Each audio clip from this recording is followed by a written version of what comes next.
ઘડી કોવામાં નેતર પેતર કરી નાખી એવો વરસાદ આવે છે.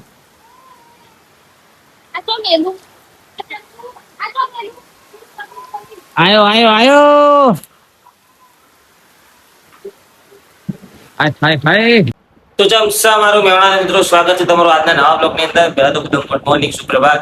આજનો બ્લોગ આપણે ચાલુ કરી દીધું છે. તમે કાલનો બ્લોગ જો ના જો ડેફિનેટલી જોતા આવજો, નહીતર બ્લોગ પૂરેપૂરો સપોર્ટ કરજો. તો દાડાની શરૂઆત આપણી ચકો એકાંતનું કામ કરે છે જીવનનું. ફરી તો આગળ બેઠી બેઠી જિંદગી જોવે છે ફોન. 5 વાગ્યાની મુકા કરીને ફોન આપણે દર્શન કરવા જવાનું છે સધીમાં.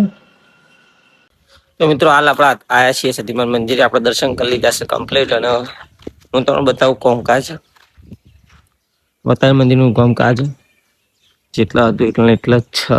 અને આ બધું સાફ સુથરી કરાવી દીધી છે પેલા આપણા સુરેશ કાકાએ.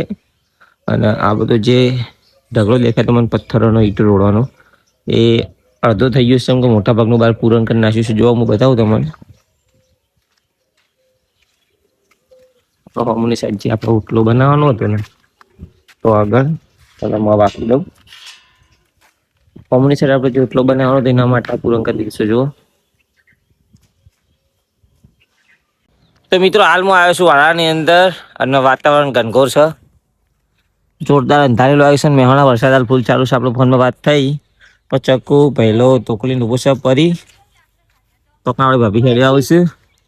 અને આરે આપણા ચોળી ચોળાવા આવ્યા હતા તો લાઈન સર આપણા ગવાર રહ્યો તો કાં આપણે ડેટો બોલા ભાભી આપણે લાકડો કાઢી દે. તો મિત્રો વાતાવરણ ઘનઘોર છે. હાલ વાયરો છૂટી ગયો છે, વરસાદ આવવાની તૈયારીઓ છે. ભાભીને આપણે લાકડો કાઢી આલીને ઘેર મોકલી દીધા છે. આપણા ધારોની ફટાફટ ઘેર જતા રહીશું. વરસાદ ટૂંક સમયમાં આવશે ને જબરજસ્ત આવે એવું છે. તમે જોઈએ કે ઉપરથી રીતનું અંધાર્યું છે ને વાયરો કઈ રીતનું છૂટેલો છે. હાલ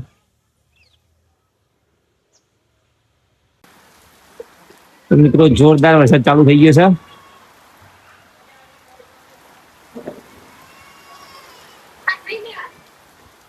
ઘડી કોવામાં નેતર પેતર કરી નાખી એવો વરસાદ આવે છે.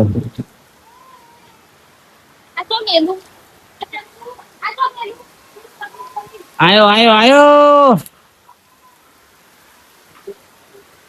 હાય હાય. વરસાદ વરસી રહ્યો છે મિત્રો. તો મિત્રો હું ગામમાં વાતાવરણ જોવા માટે આવ્યા હતો, પણ હું એને હલવેટેશન કાટલા આવીને બેઠો ને વરસાદ પાવ ચાલુ થઈ ગયો છે. જો આપણા ગામમાં બેઠા છીએ આપણા અનિલના ગલ્લા. તો ફાઇનલી મિત્રો વરસાદ બંધ થઈ ગયો છે. હાલ હું જઉં છું ગામ બાજુ. ગામનું વાતાવરણ જોવા વરસાદ પછીનું જોવા વરસાદ બંધ થઈ ગયો છે હાલ તો.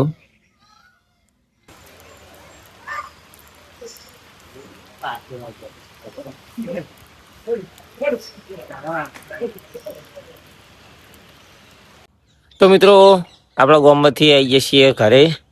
વરસાદ હાલ થોડો ધીમો એટલે એકદમ બંધ જેવો થઈ ગયો છે. અને હું જોવા આવ્યો છું વરસાદ પછીનો વાળાની શું હાલત. આપણે ડેટો એકન વધારે પોણી લીધે માટી દબાતો જઈ વધારે. અને રહી વાત આપણે ચોળાનો ગવાર આપણો એ મજબૂત થઈ ગયો છે. આમ કહીએ ને તો મોટા ભાગે બહાર આવી ગયું છે. અને એક વાત આપણે આટલો કોથમીર વાવી હતી, એટલો મરચો વાવ્યો હતો. વાત એક કહેવાની હતી એ હતી આપણે ડેટો વાવ્યા તો આપણને મધુ કાટલા નહીં ઉગું જે વધારાનો આ રીતનું હતું ને હવે ચૂંટીને આપણને નાખી દીધું. મને એમ હતું કે ડેટો નહીં ઉગ્યું, પણ ડેટો હવે નીકળવાનું ચાલુ થઈ ગયું. જો તમને દેખાતા હોય તો ડેટોના જેના છોડ હવે નીકળવાનું ચાલુ થઈ જશે બહારની સાઈડમાં. તો સારું સાઈડ જેટલા એટલો આખો વાળો ભરી જ નાખો ડેટો. એ તો કંડન ભાવમાં સિવાય બધા ભાવ એટલા. બાકી તો વાત આપણે ગુલાબ હું કહીશું ઓગરશીક ને એની આપણને ખબર નહીં. પણ આપણો આ કાકડી મેલો વધતો જાય છે તો ટોમેટી છે. અને આપણો આ દરવાજો તૂટી ગયો છે, મને ખબર હતી કે નહીં રે તૂટી ગયો એટલે લઈને હરખી રીતે કરવો પડશે. પણ કોરું કાઢન તાણ. તો ફાઇનલી મિત્રો આપણો આજનો બ્લોગ આપણે આટલો પૂરો કરીએ. મળશું કાલ નવા બ્લોગની અંદર.